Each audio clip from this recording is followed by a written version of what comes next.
Hello বন্ধুরা, আবারও চলে এলাম আমি শেফালিদির রান্নাঘরে। আবারও এক রেসিপি নিয়ে এসেছি। আজকে দেখুন বন্ধুরা, পেঁয়াজ তো তরকারিতে দিয়ে খাওয়া হয়, আজকে আমি পেঁয়াজ দিয়ে সুন্দর একটা রেসিপি তৈরি করব। আজকে তৈরি করব পেঁয়াজ পোস্ত। একদম ভিন্ন স্টাইলের আজকের এই রেসিপিটা, খেতে কিন্তু ভীষণ সুন্দর লাগে। আর এই গরমে পেঁয়াজ পোস্ত খেতেও কিন্তু খুব ভালো লাগে, আর খাওয়াও কিন্তু খুব ভালো। তার জন্য আজকে আমি পেঁয়াজ পোস্ত রেসিপিটা বানাবো, সেই রেসিপিটা আজকে তোমাদের সঙ্গে শেয়ার করব। পুরো ভিডিওটা দেখতে থাকো বন্ধুরা, আশা করছি ভীষণ ভালো লাগবে। তো বন্ধুরা দেখুন, আমি এখানে পেঁয়াজগুলোকে সব সুন্দর করে এরকম ঝিরিঝিরি করে পেঁয়াজগুলোকে কেটে নিয়েছি, আর পেঁয়াজগুলো কেটে ভালো করে ধুয়ে নিয়েছি। আমাদের এখানে কারেন্ট নেই, তার জন্য কিন্তু ভালো দেখা যাচ্ছে না, একটু অন্ধকার মতন হচ্ছে ভিডিওটা। তো বন্ধুরা দেখুন, সব পেঁয়াজগুলোকে এরকম কুচি কুচি করে কেটে নিয়েছি, একটু হাত দিয়ে ডলে এরকম ছাড়িয়ে নেব, একটার সঙ্গে যেন একটা ছেড়ে যায়, তাহলে কিন্তু ভালো লাগবে খেতে। তো হলেই কিন্তু ভাত খাওয়া হয়ে যাবে। তো এখানে আমি তেল দিয়ে দিলাম, তেলের মধ্যে দুটো শুকনো লঙ্কা ফোড়ন দিয়ে দেব। এই যে দুটো শুকনো লঙ্কা দিয়ে দিয়েছি, আর তার সঙ্গে দিয়ে দেবো একটু কসুরি মেথি, খানিকটা কসুরি মেথি এখানে দিয়ে দিলাম, দিয়ে একটু ভালো করে নেড়ে নেব।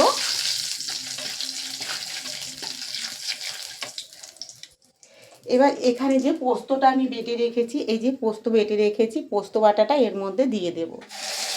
তো বন্ধুরা দেখুন, আমি পেঁয়াজগুলোকে, এই যে সম্পূর্ণ পেঁয়াজগুলোকে আমি কেটে ভালো করে ধুয়ে নিয়েছি, আর একটু হাত দিয়ে ছাড়িয়ে নিচ্ছি। প্রথমে দিয়ে দিয়েছিলাম তেল, তেলের মধ্যে দিয়ে দিয়েছি দুটো শুকনো লঙ্কা, খানিকটা কসুরি মেথি, আর এখানে 50 গ্রামের মতন পোস্ত বেটে নিয়েছি। তেলের মধ্যে এই পোস্তটাকে ভালো করে ভেজে নিচ্ছি, ওটাকে ভালো করে একটু ভেজে নেব তেল দিয়ে। আর এখানে আমি একটু তেল দিয়ে দিলাম। এবার এখানে আমি দিয়ে দেবো পরিমাণ মতো লবণ, অল্প করে একটু লবণ দিয়ে দিলাম।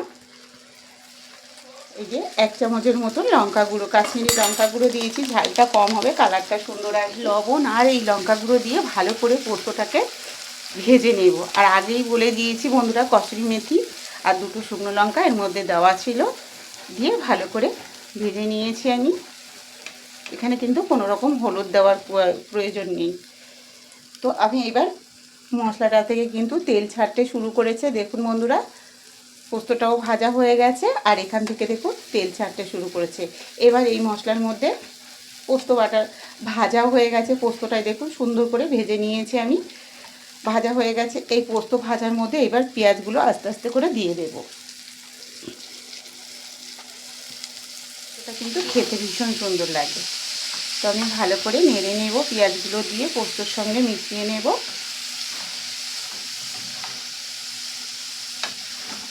আর আমাদের রান্নাঘরে যেটা দিয়ে এটা হচ্ছে পেঁয়াজ পোস্তটা, প্রত্যেকেরই রান্নাঘরে কিন্তু টুকিটাকি থাকে।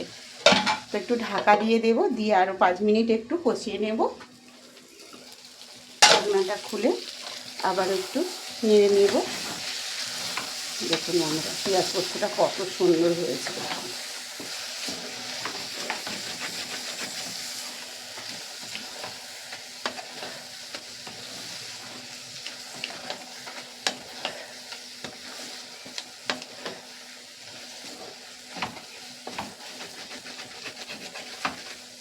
যতক্ষণ কিন্তু এই মশলার জলটা থাকবে ততক্ষণ কিন্তু কষিয়ে নিতে হবে। একদম মাখা মাখা হয়ে গেলে পেঁয়াজ পোস্তটাকে নামিয়ে নেব। আমার পেঁয়াজ পোস্তটা কিন্তু রেডি হয়ে গেছে। এবার একটা প্লেটের মধ্যে আমি নামিয়ে নেব।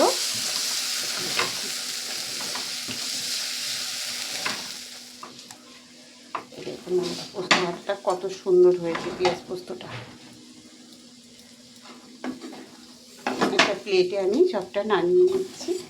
দেখুন বন্ধুরা, ঝাল ঝাল গরম গরম পেঁয়াজ পোস্ত রেডি হয়ে গেছে। তো আজকে রেসিপিটা কেমন লাগলো অবশ্যই কমেন্টে জানিও বন্ধুরা। আর এই পেঁয়াজ পোস্ত রেসিপিটা ভালো লাগলে শেফালিদি রান্নাঘর চ্যানেলটাকে সাবস্ক্রাইব করে পাশে থেকো বন্ধুরা। আর ফেসবুক থেকে দেখলে একটা ফলো করে দিও, কমেন্টে অবশ্যই জানিও আজকের পেঁয়াজ পোস্ত রেসিপিটা কেমন ছিল। আর যেসব বন্ধুরা এখনও আমার চ্যানেলটাকে সাবস্ক্রাইব করেননি, বন্ধুরা নতুন হলে সাবস্ক্রাইব করে পাশে থেকো। সবাই ভালো থেকো, সুস্থ থেকো। কালকে আবার দেখা হচ্ছে নতুন এক রেসিপি নিয়ে।